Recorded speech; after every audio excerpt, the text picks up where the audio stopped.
Okay. Hello everyone. So last time we have discussed about the alpha amino acid proteins and peptides. So today we will start the new point, that is the types of proteins on the basis of size and shape. Okay. So generally only one classification is there in your syllabus, that is on the basis of size and shape proteins are classified into two types, that is the fibrous protein and globular protein. So globular as a meaning काय, size and shape as a globular means spherical असेल. In case of fibrous thread like structure or ज्याला आपण consider करतो hair like structure, प्रोटीनचं content present असेल. So in case of globular protein आणि fibrous protein, globular protein, all globular protein are spherical in shape and fibrous proteins are elongated rod like structure. Second point is coiling around the polypeptide chain with each other, means each and every polypeptide chain, consider it is the first polypeptide chain, another one is the second polypeptide chain, third one is the polypeptide chain. हे एकमेकांच्या बरोबर काय असतील, coiling around असतील, म्हणजे एकमेकांच्या सराउंडिंगला काय असतील, एक बाइंड झालेले असतील. ह्याच्यामध्ये काय म्हटलंय, polypeptide chains are parallel to each other. So first of all एक पहिली पॉलीपेप्टाइड चेन या फॉर्मॅटमध्ये असेल, तर दुसरी पॉलीपेप्टाइड चेन या फॉर्मॅटमध्ये असणार आहे. ओके, या फॉर्मॅटमध्ये पॅरलल असतील ते एकमेकांशी. Second, they are soluble in water because they have tendency to form hydrogen bond with that particular another polypeptide or amino acid molecule, and they are insoluble in water. Why insoluble? Because they have no tendency to form hydrogen bond with the another or neighboring molecule as well as the water. So जे water बरोबर hydrogen bond form करतात ते soluble असतात वॉटरमध्ये. Water बरोबर जे hydrogen bonding form generate नाही करत त्याला आपण काय कन्सिडर करतो, insoluble or sparingly soluble in water. Examples are insulin, egg albumin, and serum albumin are the examples of globular protein. Similarly, keratin, which are present in hairs, and myosin in skin. Muscles मध्ये असतं present, skin मध्ये present असते, ज्याला आपण consider करतो fibrous protein. या तीन part मध्ये तुम्हाला क्वेश्चन पेपर मध्ये जनरली क्वेश्चन 2 मार्क्स साठी विचारतात, डिस्टिंग्विशिंग पॉईंट साठी, म्हणून हे मुद्दाम या फॉर्मॅट मध्ये नोट्स केले आहेत. तुमच्या पीडीएफच्या फॉर्मॅटमध्ये मी जेव्हा नोट्स सेंड करणार आहे त्या थेरी टाईप स्ट्रक्चर असेल. लक्षात एवढंच ठेवा, ग्लोब्युलर प्रोटीन आणि फायब्रस प्रोटीन हे दोन्ही टाइप्स ऑफ प्रोटीन जे आहेत ते तुम्हाला डिस्टिंग्विशिंग साठी जनरली पेपरमध्ये विचारतात. So most of the type पेपरमध्ये, प्रिव्हियस पेपरमध्ये असं म्हटलंय, give distinguish between globular protein आणि फायब्रस प्रोटीन. तर या फॉर्मॅटमध्ये तुमचे स्ट्रक्चर्स असतील. ओके, सो जिथे तुमचा टाईप ऑफ प्रोटीन हा पार्ट कम्प्लीट होईल. Next part is the structure of protein. आता there are actually 3 structure, 4 structure of protein. One by one बघूया, पण त्याच्या अगोदर 5 मिनिटं मी वेळ येतो. तुम्हाला जर लिहून घ्यायचं असेल तर अदरवाईज स्क्रीनशॉट घेतला तरी चालेल, पण इम्पॉर्टंट आहे तेवढं मात्र लिहून ठेवा.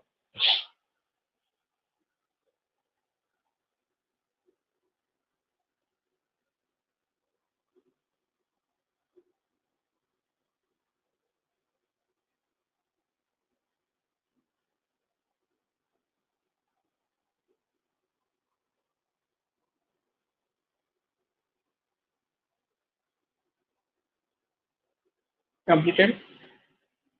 Okay. Now, in case of structure of protein, according to importance, first primary and third one is a tertiary. Okay.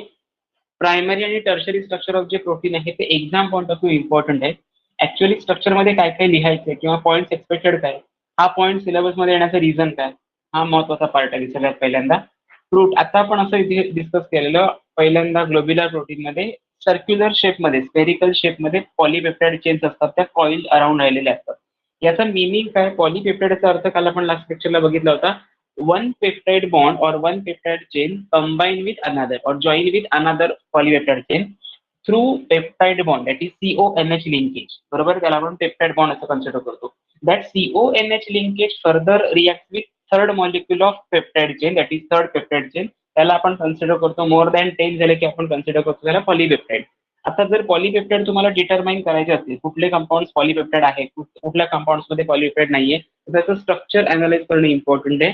आणि तेच तुमच्या सिलेबस मध्ये, that is structure of protein. आता there are 4 structure of protein. First one is primary structure, second one is secondary structure, third one is tertiary structure,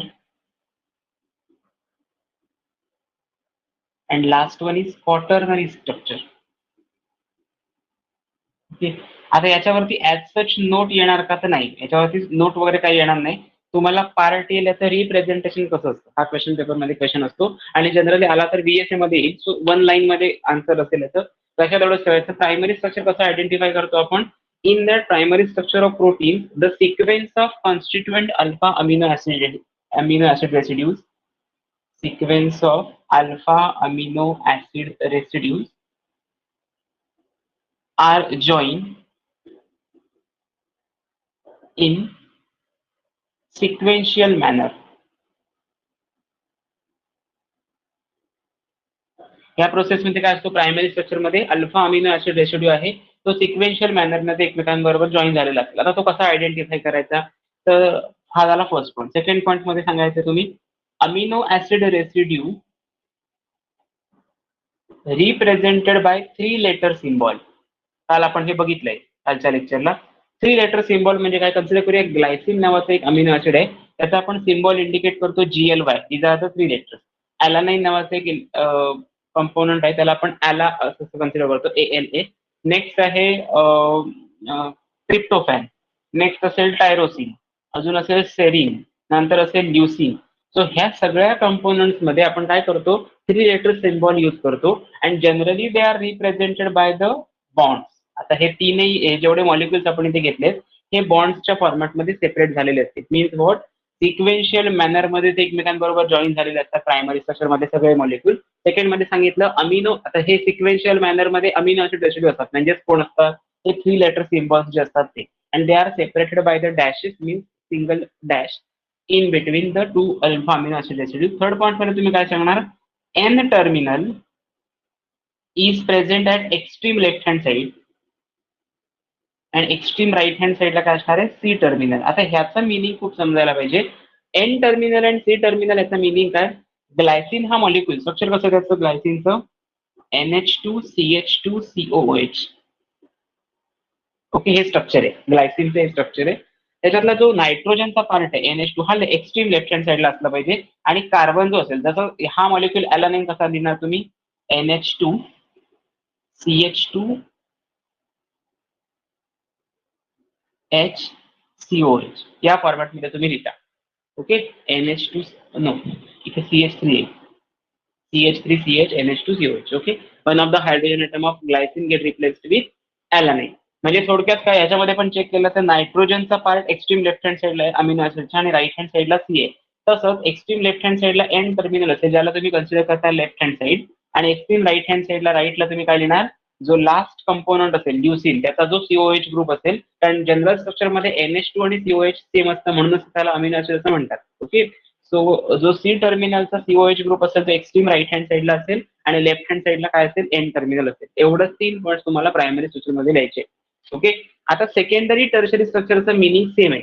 secondary आणि tertiary structure मध्ये exactly होतं काय, secondary structure मध्ये long chain backbone present असतात. Backbone in the sense, आता हा जसा एक सिक्वेन्स झाला अमिनो ऍसिडचा, एका याच्यापैकी कुठला तरी एका मॉलिक्युल कन्सिडर करूया आपण ॲलानिन आहे, या ॲलानिन पासून एक अनदर चेन बॅकबोन जनरेट झालेला असेल, त्याच्यामध्ये दिलेलं असेल ग्लुटॅमिक ऍसिड, ॲलानाइन, अजून काय सेरीन दिलेला असेल, ट्रिप्टोफॅन दिलेला असेल, टायरोसिन दिलेला असेल, आयसोल्युसिन असेल. ओके, हे सगळे एलिमेंट्स इंडिकेट केलेले असतील. म्हणजे थोडक्यात काय, in case of secondary structure, one or more branching of one backbone to another backbone is present due to formation of hydrogen bonding.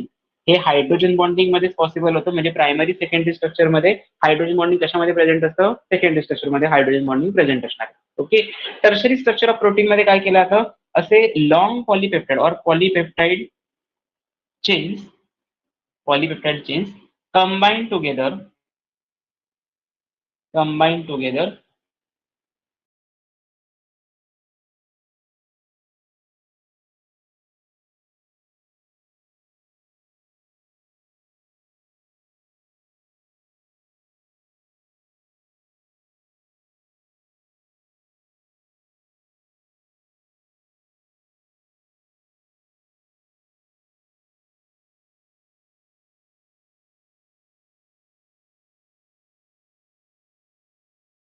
Events होता, फक्त एक ब्रांचिंग होतं. याच्यामध्ये मोर असे लॉंग चेन असतील, आणि मोर दॅन 1 2 3 4 असे सिक्वेन्सेस असतील. त्याच्यामध्ये तुम्ही काय कन्सिडर करू शकता, पॉलीपेप्टाइड चेन जनरेट होतील. आणि क्वार्टरनरी स्ट्रक्चर मध्ये ऍज सच कुठलाही सिक्वेन्स नसतो, त्याच्यामध्ये डायसल्फाइड लिंकेजेस प्रेझेंट असतात. Disulphide linkage, hydrogen bonding it may be intermolecular और इंट्रामॉलिक्युलर, दोन्ही प्रकारचे हायड्रोजन बॉन्डिंग प्रेझेंट असतात. अजून असतात व्हॅन्डरवॉल फोर्सेस. ओके, या टाईपचे इंटरॅक्शन जास्त असतात. मग तुम्हाला समजा असा क्वेश्चन विचारला गेला की which among the following structure of protein shows highest number of linkages or forces of attraction between the neighbouring molecule. Answer येणार क्वाटर्नरी स्ट्रक्चर. याच्यामध्ये आपण जर याचे ड्रॉइंग काढायचे सगळ्यांना लहान मुलं जे करतात ते ड्रॉइंग असणार येतं क्वाटर्नरी स्ट्रक्चर. मला जर इथे क्वाटर्नरी स्ट्रक्चर ड्रॉ करायचंय तर ते असं असणार. ओके, हे झालं क्वाटर्नरी स्ट्रक्चर ऑफ प्रोटीन. सगळ्यांची आवडली डायग्राम आणि पेपरमध्ये कोणालाही कॅल्क्युलेट करता येईल, इझी ड्रॉ करता येईल. ओके, पण पेपरमध्ये विचारताना असं विचारतच नाही. तुम्हाला विचारताना काय विचारतात, मी म्हटलं सिक्वेन्सच्या फॉर्मॅटमध्ये विचारलं जाणार क्वेश्चन. जर समजा क्वेश्चन याच्यावरती आला तर 1 मार्क और 2 मार्कसाठी येतो, कारण याच्या पुढचा एक छोटासा क्वेश्चन आहे, डिनेचरेशन ऑफ प्रोटीन कसं कॅल्क्युलेट कराल आणि एन्झाईम म्हणजे काय, हा पार्ट खूप exam point of view important आहे. सो ते सगळं डिस्कस करूया, पण त्याच्या अगोदर हा सगळा पार्ट डिटेलमध्ये बघूया. Primary structure, secondary structure, tertiary आणि quaternary structure, they are separated by on the basis of structure, only structure. Okay, primary structure मध्ये काय असणार, अल्फा अमिनो ऍसिडचे रेसिड्यू एका सिक्वेन्शियल मॅनर मध्ये एकमेकांना अटॅच असतील. त्याच्यामध्ये अमिनो ऍसिड रेसिड्यू जे असतील ते 3 लेटर सिम्बॉल्सने इंडिकेट केलेले असतात. त्या 3 लेटर सिम्बॉलचा जो एन टर्मिनल असेल म्हणजे नायट्रोजन, तो लेफ्ट हँड साईडला असेल. सी टर्मिनल जो असेल तो राईट हँड साईडला असेल. या सिक्वेन्स मध्ये जर कंपाऊंड दिलेला असेल त्याला आपण प्रायमरी स्ट्रक्चर म्हणतो. सेकंडरी स्ट्रक्चरमध्ये प्रायमरी स्ट्रक्चरच्या प्रोटीनला एक बॅकबोन प्रेझेंट असेल. So there is a backbone present in between two primary structure of protein and that's why it shows macro molecular size, वाढायला लागते, साईज इन्क्रीज होते. ओके, म्हणून त्याला चेन लेंथनिंग असं सुद्धा कन्सिडर केलं जातं. टर्शरी स्ट्रक्चर ऑफ प्रोटीन मध्ये काय केलं जातं, more than 2 or 3 backbones are combine with hydrogen bond. त्याच्यामध्ये हायड्रोजन बॉन्डिंग स्ट्रॉंग असणार आहे. आणि क्वाटर्नरी स्ट्रक्चर ऑफ प्रोटीन मध्ये एन नंबर ऑफ मॉलिक्युल्स म्हणजे फोर्सेस ऑफ अट्रॅक्शन जास्त असतील, त्याला आपण कन्सिडर करतो डायसल्फाईड लिंकेजेस. आता डायसल्फाईड लिंकेज म्हणजे एक्झॅक्टली काय, डाय म्हणजे 2 आणि सल्फाईड म्हणजे 2 सल्फाईड लिंकेज, म्हणजे सल्फर आणि सल्फर याच्यामध्ये प्रेझेंट असतो आणि हे क्रिस क्रॉस मॅनर किंवा झिगझॅग पाथ मध्ये प्रेझेंट असतात. तुम्ही जर बघितलं असेल कोणाचे हेअर्स ना कर्ली हेअर्स असतात बघा, काही लोकांचे हेअर्स कर्ली असतात, त्याच्यामध्ये काय असतं, डायसल्फाईड लिंकेजेस जास्त फॉर्मॅटमध्ये असतात. जर तुम्ही त्याच्यावरनं आयर्न फिरवली म्हणजे फॉर एक्झाम्पल सो कॉल्ड आता आजकाल आपण काय म्हणतो त्याला स्ट्रेटनिंग. ओके, स्ट्रेटनिंग असं कन्सिडर केलं जातं. तो स्ट्रेटनिंग म्हणजे एक्झॅक्टली काय, ह्याला टेम्परेचर दिलं जातं जास्तीत जास्त अमाऊंट मध्ये, केसांना टेम्परेचर दिलं जातं आणि हे जे डायसल्फाईड लिंकेजेस झिगझॅग पाथमध्ये आहेत ते स्ट्रेट कंटिन्यू आणण्याचा प्रयत्न केला जातो. म्हणजे त्याच्यामधले जे लिंकेजेस आहे ते स्ट्रॉंग असतं, ते वीक करण्याचा प्रयत्न केला जातो. बट तुमच्या डाएट मधनं इंटेक तुम्ही घेत असता प्रोटीन आणि तुमच्या बॉडीला सवय झालेली असते अमिनो ऍसिडचं डिपॉझिशन करायची आणि प्रोटीन फॉर्म करायची. सो जो हे परमनंट राहत नाही, माहितीये ना, म्हणून तुम्हाला स्ट्रेटनिंग जरी केलं तरी ते परमनंट राहत नाही. काही दिवसानंतर हेअरची जर ग्रोथ झाली तर त्याचे जे न्यू प्रोटीन जनरेशन असणार डाऊन साईडला ते तुम्हाला परत अगोदरचे जसे हेअर्स होते त्याप्रमाणे तुम्हाला दिसतील. म्हणजेच काय, डायसल्फाईड लिंकेजेस परत तुमचा जो आतमध्ये असणारा जो डीएनए आहे, न्यूक्लिक ऍसिड असेल, ते तुम्हाला सिक्रेट करताना असं दिसेल क्रिस क्रॉस मॅनरमध्ये किंवा झिगझॅग पाथमध्ये. सो डायसल्फाईड लिंकेजेस म्हणजे काय, ज्यांचे हेअर्स कर्ली असतात ना त्याच्यामध्ये हे लिंकेजेस प्रेझेंट असतात, डायसल्फाईड लिंकेजेस. ओके, नेक्स्ट आहे hydrogen bonding Van der Waals forces. Van der Waals forces means big types of forces of attraction and hydrogen bonding means what, they have tendency to form hydrogen bond with the positively charged hydrogen atom of one molecule and more electronegative atom of another element, means nitrogen or oxygen. So likewise primary, secondary and tertiary as well as the quaternary structure can be formed. आता question paper मध्ये जर question आला तर straight forward असाच येईल, त्यामुळे नोटच्या फॉर्मॅटमध्ये लिहायचं तर तुम्हाला एक्झाम्पल्स घ्यावी लागतील, म्हणजे ही एक्झाम्पल्स घ्यावी लागतील. नोट्स मध्ये मी आता फक्त प्रायमरी स्ट्रक्चरची नोट इंडिकेट केले, कारण एक्झाम पॉईंट ऑफ व्ह्यू जेवढं इम्पॉर्टंट आहे तेवढंच नोट्स मध्ये मेन्शन केलेलं आहे. एक्स्ट्रा काही करायची गरज नाहीये, त्यामुळे तेवढं प्रिपेअर करा आणि याचा फक्त स्क्रीनशॉट घेऊन ठेवा. जायचं हे खूप महत्वाचं आहे. लिंकेजेसची नेम्स विचारू शकतात VSA मध्ये, म्हणजे टर्शरी आणि क्वाटर्नरी स्ट्रक्चर मध्ये कुठले कॉमन लिंकेजेस प्रेझेंट असतात किंवा मॉलिक्युलर फोर्सेस ऑफ अट्रॅक्शन कुठले कुठले असतात, तर तुम्हाला आयडेंटिफाय करता आलं पाहिजे म्हणून. Okay,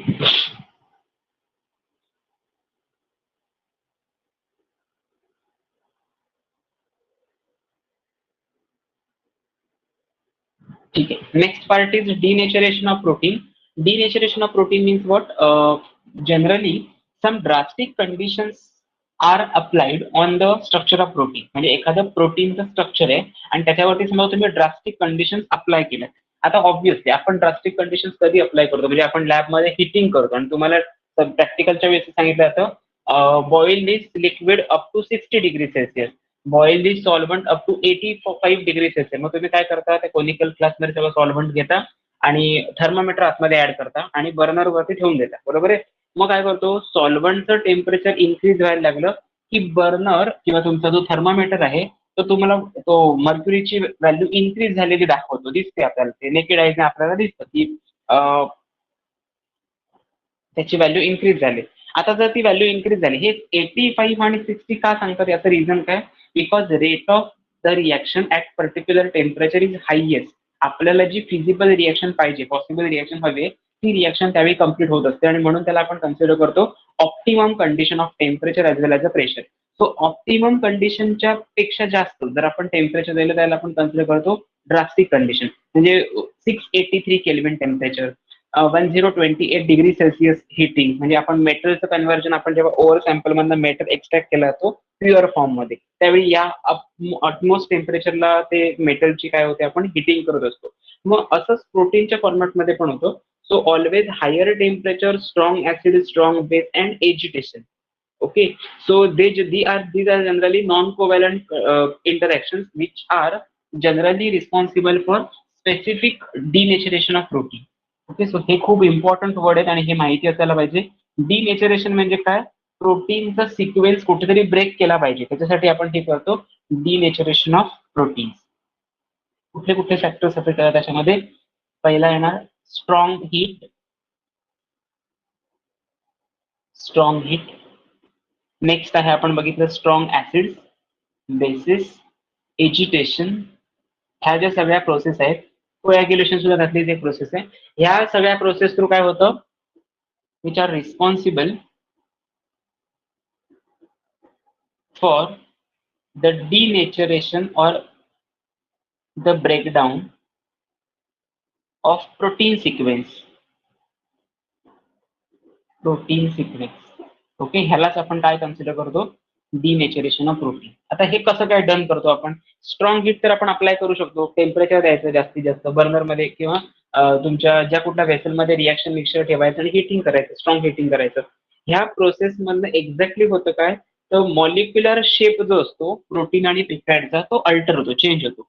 molecular shape get changes due to drastic conditions. आणि ह्याचं बेस्ट एक्झाम्पल सांगायचं झालं तर काय सांगू शकता, ह्याच्यामुळे जनरली बायोलॉजिकल ऍक्टिव्हिटीज चेंज होत जातात. म्हणजे फॉर एक्झाम्पल असं आपण कन्सिडर करू शकतो, त्याच्या प्रोटीनच्या ज्या प्रॉपर्टीज असतील किंवा बायोलॉजिकल ऍक्टिव्हिटीज असतील त्या ऑफन चेंज होतात, लॉस होतात. Biological activity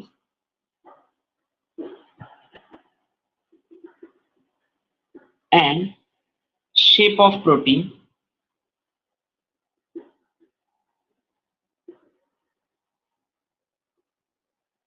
lost. ओके, आता हे कशामुळे होतं, बेस्ट एक्झाम्पल सांगायचं झालं तर कोॲग्युलेशन प्रोसेस. कोॲग्युलेशन नंतर boiling,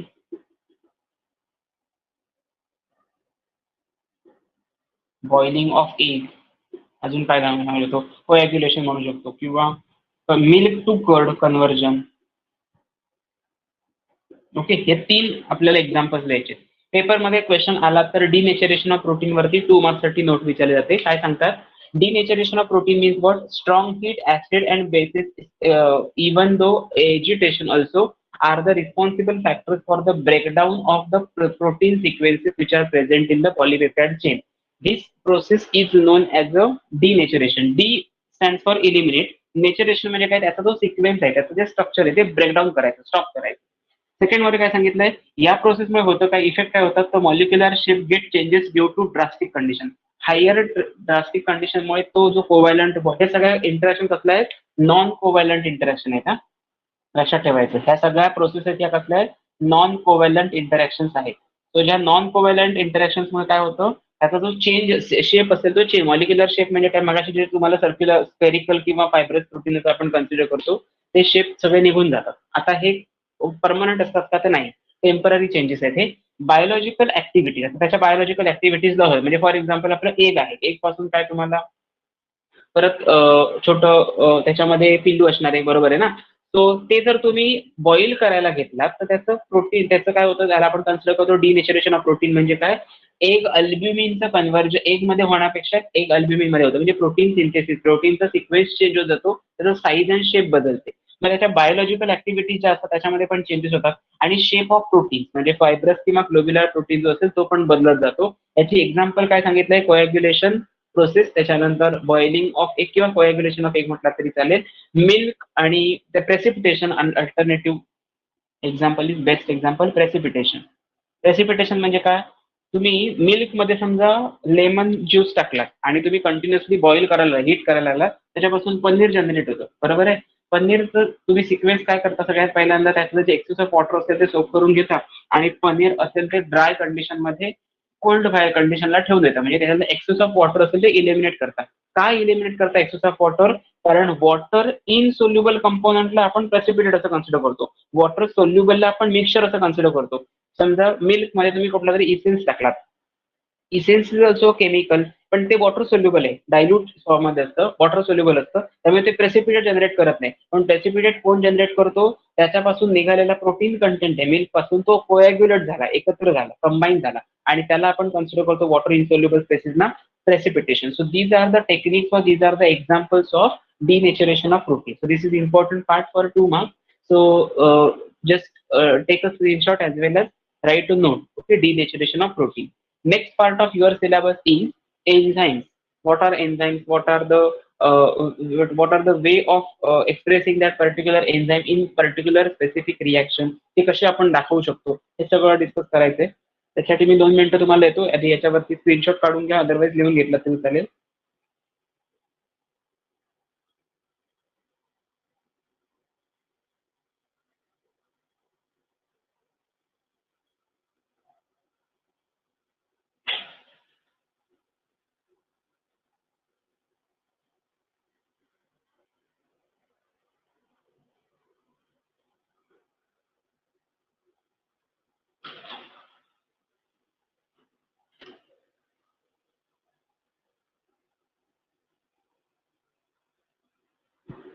Okay, so the next part of your syllabus is biocatalysts as well as the enzymes.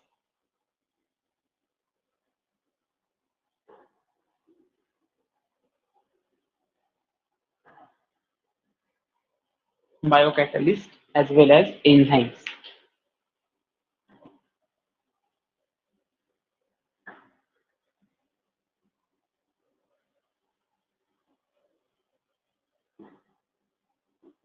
Generally all the enzymes म्हणजेच काय असतं, थोडक्यात एक स्पेसिफिक अमिनो ऍसिडचा सिक्वेन्स असतो किंवा प्रोटीन मॉलिक्युलचा सिक्वेन्स असतो, त्याला आपण कन्सिडर करतो बायोकॅटलिस्ट. सो खूप साऱ्या अशा केमिकल रिएक्शन्स आहेत की ज्या आपल्या ह्युमन बॉडीमध्ये फिजिओलॉजिकल pH 7.4च्या आसपास जनरेट होत असतात किंवा कंडक्ट केले जातात. ओके, सो आपण त्याला काय कन्सिडर करू शकतो, large number of reactions, large number of reactions are brought about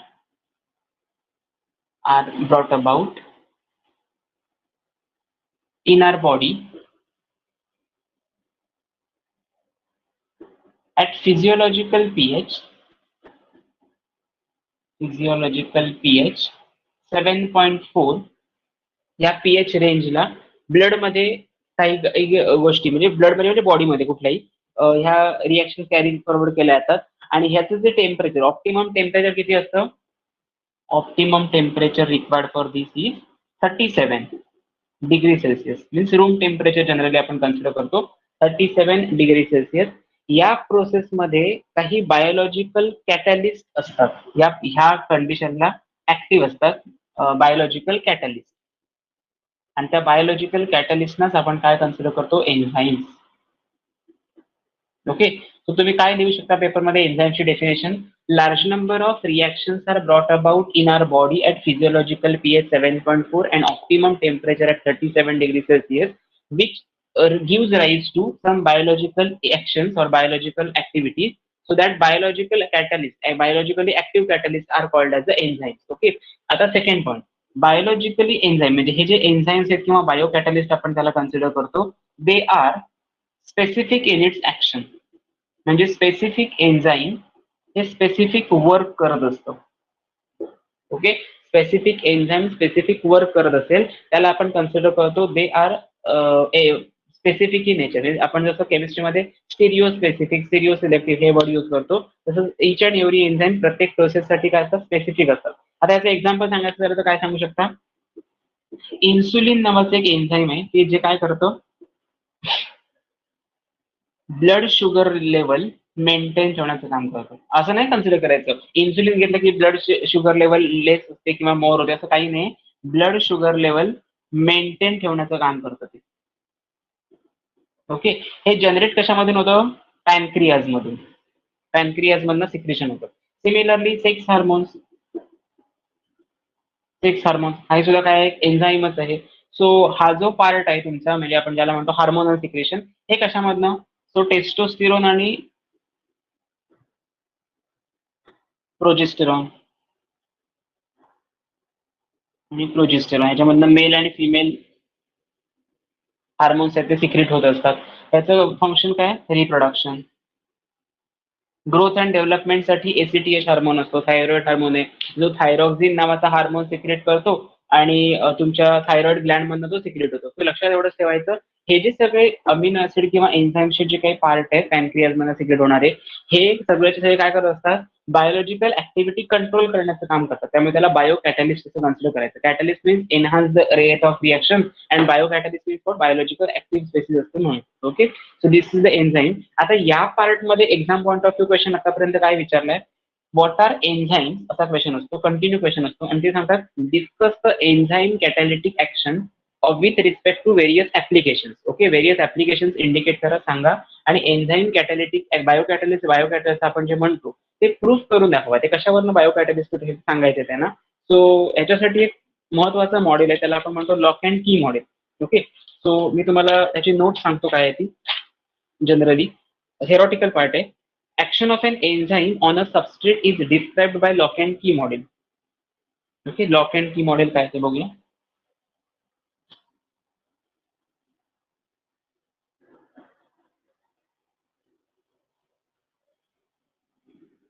It can be explained by lock and key model. The enzyme has an active site on its surface and the substrate molecule can attach to that active site if it has the right size and shape. Once in the active site, the substrate is held in the correct orientation to react the forms product and of product of the reaction. Formation of enzyme substrate complex has low activation energy and enzymes are so efficient that one enzyme molecule can catalyze thousands of substrate molecules in 1 second. Okay, so there are some industrial applications also for the genetic. आपण एक लक्षात ठेवूया, enzyme complex असतो, enzyme आपण E indicate करूया आणि substrate आहे S. ह्याची जेव्हा रिएक्शन त्याचा एक प्रोडक्ट जनरेट होतो that is enzyme substrate complex. बघा मी काय सांगितलं, enzyme combine with substrate it will form enzyme substrate complex. It will form product plus E. Enzyme म्हणजे कोण असतो, जो रिएक्शन मध्ये टेक पार्ट करत नाही बट रिएक्शनचा रेट इन्क्रीज करतो, त्याला आपण एन्झाईम कन्सिडर करतो. आणि प्रोडक्ट जनरेट होतो त्याला आपण पी असं कन्सिडर करतो. मग हे सगळी प्रोसेस इतकी इझी आहे का, कन्सिडर करूया आपल्याकडे असं एक एन्झाईम आहे. ओके, किंवा हा एक सबस्ट्रेट आहे असं म्हणूया, हा एक सबस्ट्रेट आहे. ओके, आपल्याला प्रोडक्ट पाहिजे असा, हा मला प्रोडक्ट मिळाला पाहिजे. आता तुम्हाला इथे गॅप दिसते, म्हणजे तुम्हाला सबस्ट्रेट कसा ऍड करावा लागेल, या शेपचा प्रॉपर ओरिएंटेशन असणारा एक असा ब्लॉक ऍड करावा लागेल. हा जो ब्लॉक आहे तो याच्यामध्ये फिट बसेल म्हणजे तुम्हाला हा प्रोडक्ट जनरेट होईल. जेव्हा तुम्ही ह्या दोघांचं कॉम्बिनेशन करा तर तुम्हाला असं कुठेतरी दिसत असेल, तो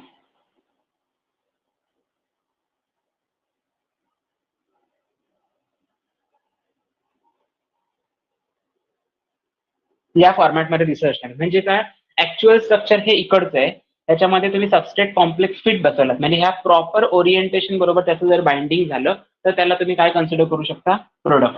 हेच त्यांनी सांगितलंय एन्झाईम सबस्ट्रेट कॉम्प्लेक्स मध्ये. Okay, enzyme substrate complex generate होतो म्हणजे काय, सगळ्यात पहिल्यांदा बॉन्डिंग झालेलं नसतं आणि जेव्हा प्रोडक्ट जनरेट होतो तेव्हा एन्झाईमचा रोल काय करतो, एकच enzyme n number of reaction बरोबर ऍक्टिव्ह पार्टिसिपेशन करतो आणि तो रिएक्शनचा रेट एनहान्स करण्याचं काम करतो, इन्क्रीज करण्याचं काम करतो. असे कुठले इंडस्ट्रियल ऍप्लिकेशन्स आहेत, तर ज्यावेळी आपण ग्लुकोजचं कन्व्हर्जन फ्रुक्टोज मध्ये करतो, हे महत्वाचं आहे.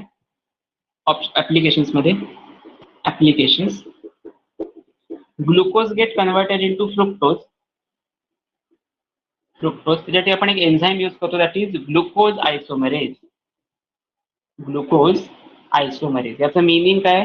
हा ग्लुकोज आणि फ्रुक्टोज हे दोन आयसोमर्स आहेत. जेव्हा एखाद्या एन्झाईमला इंडिकेट करण्याचं सिम्बॉलिक फॉर्म काय, त्याचा सफिक्स ASE असणार आहे. ओके, तो ग्लुकोजचा आयसोमर जनरेट करतो म्हणून त्याला ग्लुकोज आयसोमर असं कन्सिडर केलं जातं. अजून एखादं एक्झाम्पल घ्यायचं झालं तर अँटीबायोटिक साठी आपण पेनिसिलिनचं कन्व्हर्जन पेनिसिलिन G मध्ये करणार होतो. बघा, पेनिसिलिन हे एक अँटीबायोटिक आहे. पेनिसिलिनचं कन्व्हर्जन जर आपण पेनिसिलिन G या, आता जी कसा आयडेंटिफाय करायचा, त्याच्या स्ट्रक्चरमध्ये जो R ग्रुप असतो ना, तो रिप्लेस झालेला असतो हायड्रोजन मिथाइल ग्रुप याने. सो ह्या कन्व्हर्जनसाठी पेनिसिलिन G असायलेज नावाचं एन्झाईम यूज केलं जातं. म्हणजेच काय, असाइल ग्रुपचं ऍडिशन करतो म्हणून त्याला असायलेज असं कन्सिडर केलं जातं. अजून manufacture of generally Esters used in the cosmetics which are genetically recognized or एक जनरल आपण काय कन्सिडर करू शकतो, जेनेटिक एन्झाईम्स त्याच्यामध्ये ऍड केलेले असतात, त्यामुळे त्याला प्लेजंट स्मेल येतो. ओके, अजून एखादं एक्झाम्पल सांगायचं झालं तर प्रोटीएजेस नावाचं एन्झाईम आहे जे लॉन्ड्री डिटर्जंट्स मध्ये यूज करतात. प्रोटीएजेस म्हणजे जे डाग किंवा एखाद्या पर्टिक्युलर क्लॉथला प्लेजंट स्मेल यावा लागत असेल तर त्याच्यामध्ये आपण ते ऍड करतो. म्हणजे याच्यातली कुठली दोन एक्झाम्पल दिलात तरी चालेल. फक्त एवढं लक्षात ठेवा, एन्झाईमची जर नोट आली पेपरमध्ये तर पहिले 3 पॉईंट सगळे आधी लिहायचे आणि त्याच्यानंतर हे एक्सप्लेनेशन द्यायचं. आतापर्यंत एन्झाईम मध्ये काय काय झालं हे एकदा डिटेलमध्ये बघूया आणि मग पुढचा पार्ट कंटिन्यू करूया. एन्झाईम मध्ये काय सांगितलं, enzymes are nothing but biocatalyst at normal means at the काय आपण म्हणू शकतो day to day life. Many physiological actions or physiological biochemical reactions are brought about in our body at pH, physiological pH of 7.4 and at temperature of about 37 degrees Celsius.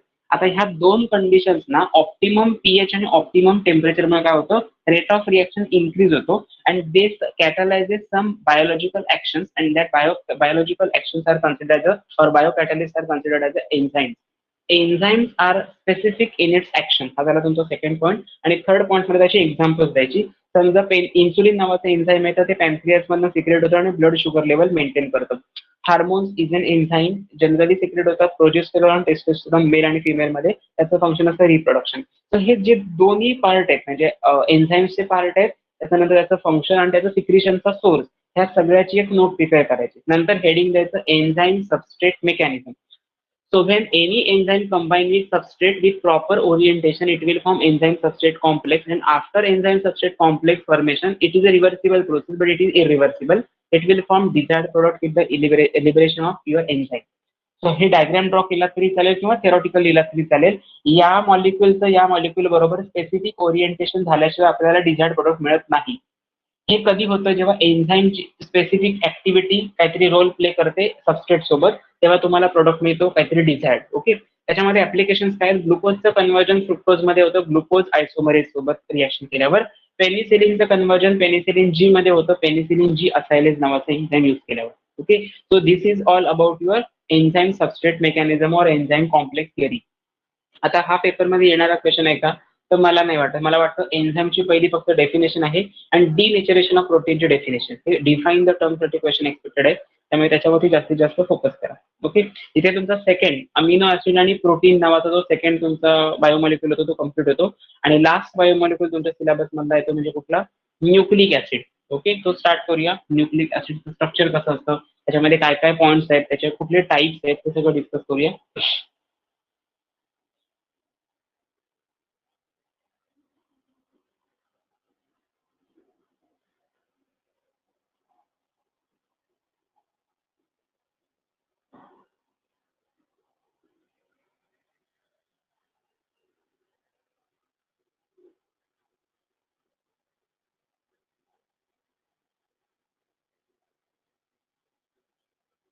Okay, so the next point is structure of nucleic acid.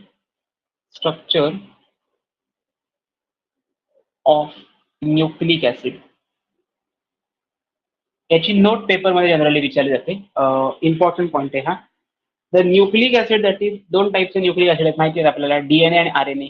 डीऑक्सिरायबो nucleic acid and ribo nucleic acid.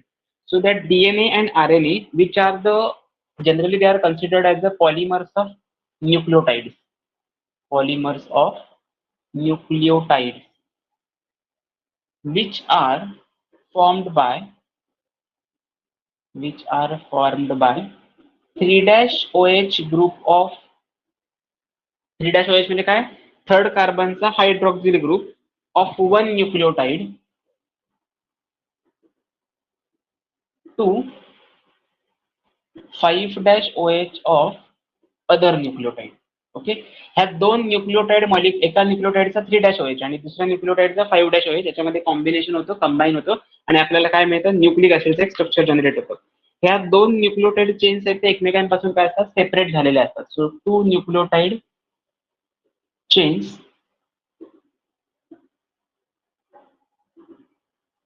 are separated from each other. Are separated from each other. Okay, ह्या दोन्ही nucleotide काय असतात, एकमेकांपासून separate झालेले असतात. Generally हे जे different nucleosides असतात ते जनरली याचं स्ट्रक्चर काय असतं, दे shows primary structure of protein because sequential manner असतो ना. So they shows primary structure of protein आणि त्याचा सिक्वेन्स इंडिकेट करावा लागेल डायग्रामॅटिक फॉर्म मध्ये. तो ऑलवेज कसा असतो, शुगर, फॉस्फेट आणि बेस या 3 कॉम्पोनंटना आपण काय कन्सिडर करतो, न्यूक्लियोटाइड. लक्षात असं ठेवा, न्यूक्लियोटाइडच्या स्पेलिंग मध्ये टी येतो, T stands for 3, so 3 component आहेत आणि nucleoside S stands for 2, that is second. So त्याच्यामध्ये 2च कंपोनंट असतात, न्यूक्लियोटाइड मध्ये 3 कंपोनंट असतात. मग तो बॅकबोन कसा इंडिकेट करायचा, सगळ्यात पहिल्यांदा घ्यायचा शुगर, देन फॉस्फेट, त्या अटॅच असतो इथे बेस. ओके, हा एक न्यूक्लियोटाइड झाला. आता याचं कॉम्बिनेशन कशा बरोबर होणार, दुसऱ्या मॉलिक्यूल बरोबर. म्हणजे हा जो फॉस्फेट ग्रुप आहे त्याचा 5-OH ग्रुप पुढच्या मॉलिक्यूल परत शुगर बरोबर कंबाईन होईल. त्याच्यामध्ये असं असणार परत शुगर, फॉस्फेट आणि इथे असणार बेस. हे रिप्रेझेंटेशन आपल्याला स्कीमॅटिकली दाखवायचं असेल तुम्ही कसं दाखवू शकता, या फॉर्मॅटमध्ये PSB, PSB, PSB. पहिल्या फॉस्फेट ग्रुपचा 5-OH ग्रुप, हा नेक्स्ट तुमचा जो शुगर मॉलिक्यूल असेल लास्ट एंडला, त्याला आपण कन्सिडर करतो शुगरचा 3- बरोबर कंबाईन होतो आणि ह्याला आपण म्हणतो schematic representation of nucleotide chain. Okay, आणि हे एक्झाम पॉईंट ऑफ व्ह्यू खूप इम्पॉर्टंट आहे. एक्झामला हा क्वेश्चन विचारला जातो, स्कीमॅटिक रिप्रेझेंटेशन इंडिकेट करा म्हणून. त्याच्यामध्ये 4 पॉईंट एक्सपेक्टेड, जर क्वेश्चन आला तर तो 2 मार्क्ससाठी येणार. आता न्यूक्लिक ऍसिड मध्ये न्यूक्लियोटाइड आणि न्यूक्लियोसाइड कसे आयडेंटिफाय करायचे त्याच्यावरती एक सिंपल नोट आहे, तेवढी फक्त डिस्कस करूया. तुमचा टॉपिक डिटेल हा कम्प्लीट होईल. डीएनए डबल हेलिकल स्ट्रक्चर आहे वॅटसन अँड क्रिक मॉडेल, ते पण त्याच्यामध्ये इम्पॉर्टंट आहे. तो पार्ट मी तुम्हाला नोट्सच्या फॉर्मॅटमध्ये शेअर करतोच आहे, फक्त लक्षात एवढंच ठेवा, जेव्हा आपले टॉपिक कम्प्लीट होतात तेव्हा प्रिव्हियस इयरचे क्वेश्चन फक्त लिहायला किंवा सॉल्व्ह करायला विसरू नका, ते बघा. प्रिव्हियस इयरचे क्वेश्चन बघितल्याशिवाय समजणार नाही काय ते. सो डीएनए आणि आरएनए हे दोन आधी न्यूक्लिक ऍसिडचे 2 पॉईंट्स आहेत, 2 टाइप्स आहेत. ओके, त्याला काय आपण कन्सिडर करतो, polymers of nucleotide chains which are formed by or combined by 3-OH of one nucleotide and to the 5-OH of another nucleotide. ह्याच्यामध्ये बॉन्डिंग असेल ज्याला तुम्ही कन्सिडर करता nucleic acid. 2 nucleotide chains are separated from each other by the bonding, that is hydrogen bonding. They show generally primary structure of protein. This is your general structure and this is your schematic representation. एवढं paper मध्ये लिहिणं expected आहे 3 मार्क्सच्या नोटसाठी. Okay, या schematic रिप्रेझेंटेशनला marking scheme मध्ये 1 mark दिला. दोन्ही जर लिहिलेले असतील तर 1 मार्क द्या, एकच दिलेलं असेल तर हाफ मार्क द्यायचा. म्हणजे आपण असं कन्सिडर करू शकतो, याला हाफ मार्क आणि याला हाफ मार्क, आणि ह्या दोन्ही पॉईंट्सना तुम्हाला 2 मार्क कन्सिडर केलेले आहेत. म्हणजे 3 मार्काचा सेक्शन सी मध्ये हा क्वेश्चन येऊ शकतो. सो प्लीज तेवढं फक्त प्रिपेअर करणं एक्सपेक्टेड आहे. आता न्यूक्लिक ऍसिड म्हणजे काय, आतापर्यंत आपण टाईप बघितले त्याचं, पण एक्झॅक्टली न्यूक्लिक ऍसिड म्हणजे काय. So it is living cell मध्ये प्रेझेंट असणारी अशी एक प्रॉपर्टी आहे की ज्यामुळे काय होतात, n number of replica. Replica म्हणजे आपण जर बेस्ट एक्झाम्पल सांगायचं झालं मराठीमध्ये तर त्याला आपण असं झेरॉक्स म्हणूया. झेरॉक्स आपण काय करतो, एक पर्टिक्युलर पेज असेल, सेम टू सेम पेज दुसरीकडे आपण झेरॉक्स प्रिंट घेतो. तसंच आहे एक लिव्हिंग सेल, प्रत्येक ऑर्गॅनिझम मध्ये असणारी एक लिव्हिंग सेल असेल ती आपले काही कॅरेक्टर्स ठेवून देते आणि सेम टू सेम रेप्लिकास म्हणजे न्यू सेल्स जनरेट करण्यासाठी एक लिव्हिंग सेल मध्ये असणारा बेस्ट कंपोनंट, ऍडव्हान्टेजियस कंपोनंट म्हणजे कोण, न्यूक्लिक ऍसिड. ओके, आता हे जे न्यूक्लिक ऍसिड आहे त्याचे 2 टाइप्स कुठले कुठले आहेत. सो न्यूक्लिक ऍसिड मध्ये दोन टाईप आहेत, रायबोन्यूक्लिक ऍसिड आणि डिऑक्सिरायबोन्यूक्लिक ऍसिड. ही अनब्रांच्ड पॉलिमर असतात ज्याला आपण न्यूक्लियोटाइड असं कन्सिडर करतो, आणि त्या न्यूक्लियोटाइड मध्ये तीन कंपोनंट असतात, शुगर, फॉस्फेट आणि बेस. आरएनए मध्ये रायबोज शुगर असते आणि डीएनए मध्ये डिऑक्सिरायबो शुगर असते. हे त्याचे कंपोनंटचा पार्ट आहे. सो तेवढं फक्त एकदा बघूया, म्हणजे आपण ह्याच्या मागचे क्वेश्चन बँक आहे की नंतर डिस्कस करू शकतो.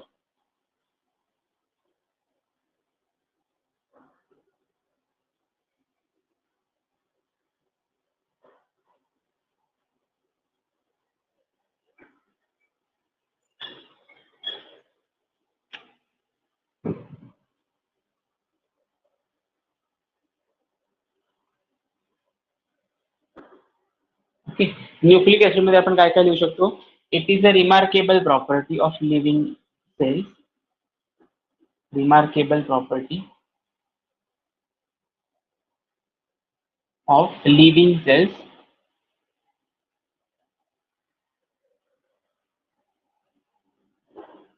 which can produce replicas.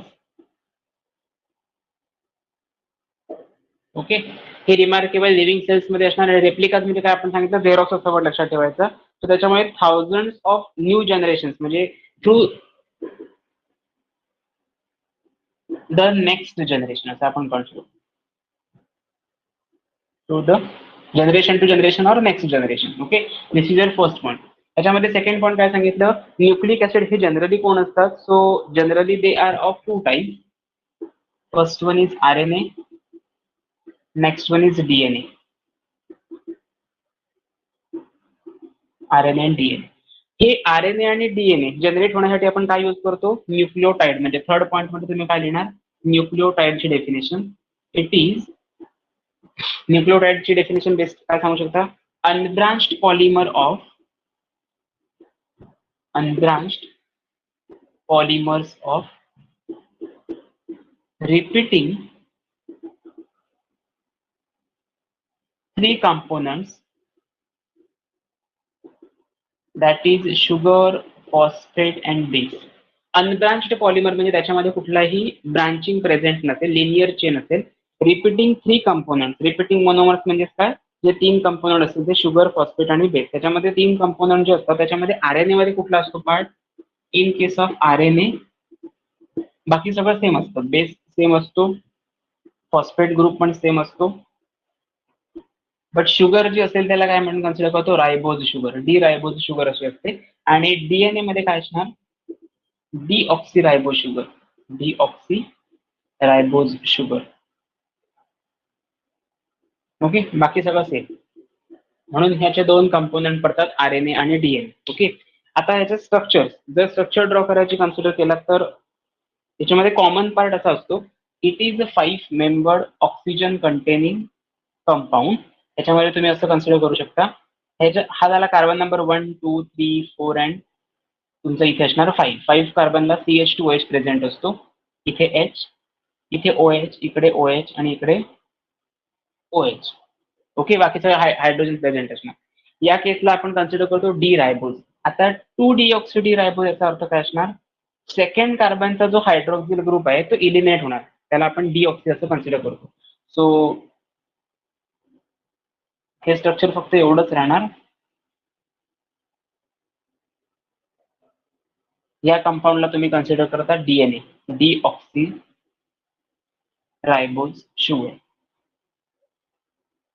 Second कार्बनचा हायड्रोक्सिल ग्रुप इलिमिनेट झालेला असेल त्याला डीऑक्सी असं आपण कन्सिडर करतो. सो इतका सिंपल पार्ट आहे याच्यामध्ये स्ट्रक्चर ओरिएंटेड स्टडी केला तर. आणि सगळ्यात महत्वाचा इम्पॉर्टंट पार्ट कुठला असेल तर तो काय, याच्यामध्ये जे नायट्रोजन कंटेनिंग बेसेस, आपण इथे बेस वापरले बघा, नायट्रोजन ज्याच्यामध्ये प्रेझेंट असतो त्याला बेस असं आपण कन्सिडर करतो. ते नायट्रोजन कंटेनिंग बेसेस कशामध्ये असतात? सायटोसिन, युरॅसिल आणि थायमिन असतात, त्याला आपण काय कन्सिडर करतो? प्युरिन्स असं कन्सिडर करतो. आणि पिरिमिडिन मध्ये दोन रिंग कंपोनंट असतात, ऍडेनिन आणि ग्वानिन. ओके, सो जो तुमच्याकडे डीएनए, आरएनए मधला हे सगळ्यांना मला वाटतं माहिती असेल, uracil occurs only in case of RNA, while thymine occurs in DNA. Thymine कशामध्ये असतो? डीएनए मध्ये प्रेझेंट असतो आणि याच्यामध्ये युरॅसिल असतो. इथे आपण असं लिहितो सुद्धा, युरॅसिल, थायमिन, सायटोसिन, ऍडेनिन आणि ग्वानिन. ओके, ATGC या फॉर्मॅटमध्ये त्याच्यामध्ये हायड्रोजन बॉन्डिंग असतं. आणि जनरली एका न्यूक्लिओटाइड हे कसे जनरेट झालेले असतात, these are the monophosphates of nucleosides. Nucleotides are monophosphates of nucleosides. Monophosphates of nucleosides. हे खूप इम्पॉर्टंट आहे कॉन्सेप्ट, मोनोफॉस्फेट, न्यूक्लिओसाइड आणि न्यूक्लिओटाइड. एमसीक्यू मध्ये हाच क्वेश्चन येईल, न्यूक्लिओटाइड आणि न्यूक्लिओसाइडचं रिलेशनशिप सांगा. तर तुम्ही असं नाही सांगू शकत की याच्यामध्ये 3 कंपोनंट, ह्याच्यामध्ये 2 कंपोनंट, असं सांगू शकत नाही. रिलेशनशिप सांगितलं, त्यातले कंपोनंट विचारलेले नाहीये. आन्सर येणार monophosphate. Monophosphates of nucleosides are considered as a न्यूक्लिओटाइड.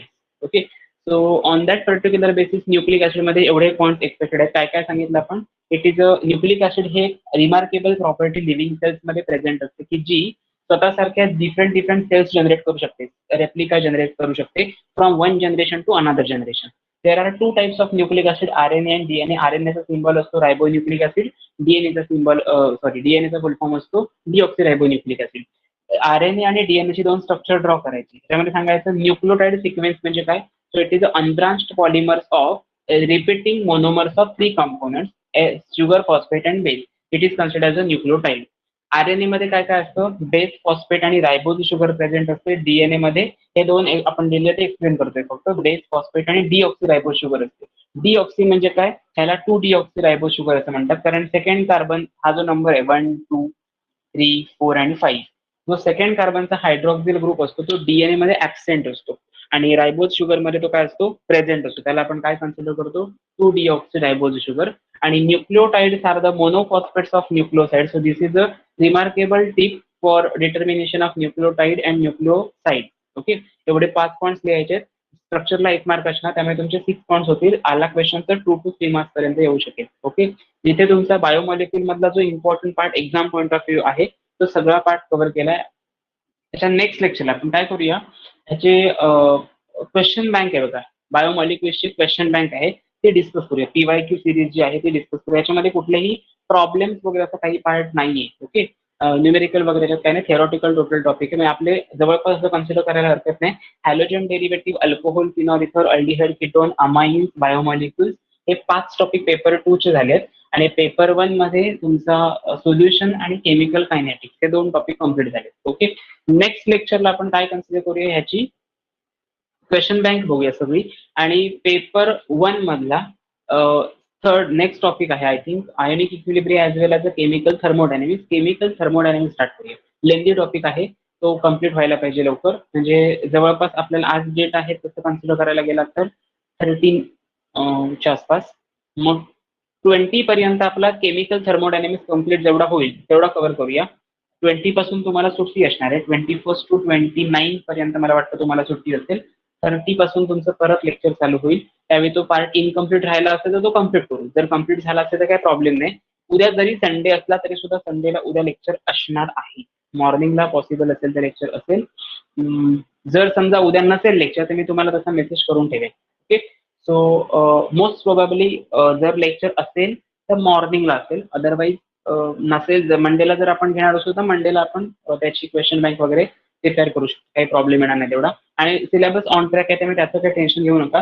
फक्त नोट्स कम्प्लीट करून ठेवा, तुमच्याकडे असल्या पाहिजे. आणि प्रिपरेशन काय काय करायचं हे रेडी करून ठेवा. भले तुमचं प्रिपरेशन तुम्ही वेकेशन मध्ये करणार असाल सगळे लेक्चर्स बघून तरी चालेल, पण काय मटेरियल दिलेलं आहे किंवा काय मटेरियल यूज करायला पाहिजे आणि ते ऑथेंटिक आहे की नाही हे चेक करा आधी पहिल्यांदा.